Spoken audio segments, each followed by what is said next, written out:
sa oras na nagbabahagi kami ng mga katuruan, paalala, ito'y inyong pag-aralan lagi ng Panginoon.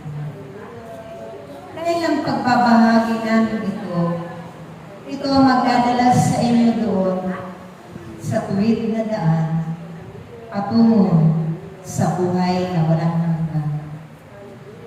Maging sa lupang ito, marapat lamang na ituon ninyo ang inyong mga puso sa mga bagay na hindi nasisira, sa mga bagay na hindi naubos, pagkus doon sa mga biyaya ng Diyos na kailanman hindi makakapos. Kaya aking mga anak, ang mga ipinagkatiwala niya sa inyong lahat ay inyong gamitin sa kabutihan. Ganon din ang inyong pagsunod, naway laging may kagalakan, puno ng pag-ibig at kababaan ng kalooban.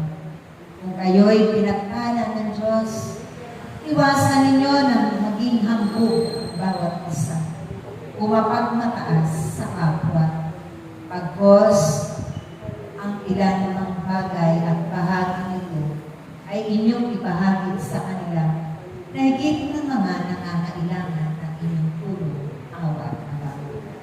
Ganon ang Diyos kung magkaloob ng mga ganting pagpapala, siksik-liglig na umaapaw na biyaya at grasya. Dahil siya ang pinagbubukalan ng lahat ng ito. Pinadadaloy niya ang lahat ng biyaya sa masama at mabubuti. Kaya naway kayo man sa inyong pagsusumikap sa pamuhay ang kanyang mga katuruan at mga aral.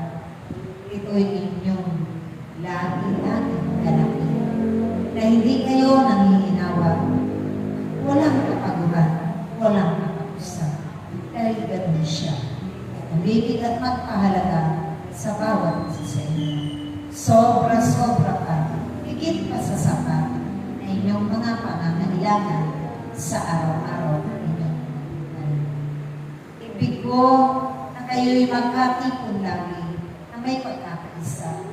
Ibig ko na kayo laging nagmamahalan, nagpupunuan ng mga pagkukulat ng bawat isa, nagtutulungan at nagmamalasakitan.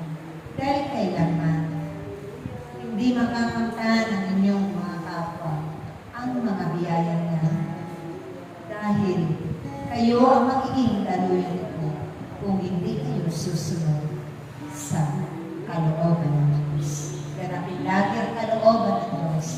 Sa pagmulat na lamang ng inyong mga mata, hanapin nyo na ang kanyang paghahari. Hanapin na ninyo ang kanyang gabay at pagtubay at manatili na wako na lingkod na punong-puno ng pag-asa at nagmumula sa Diyos. Sa ngalan ng Ama, ng Anak, at ng Espiritu Santo. Pray.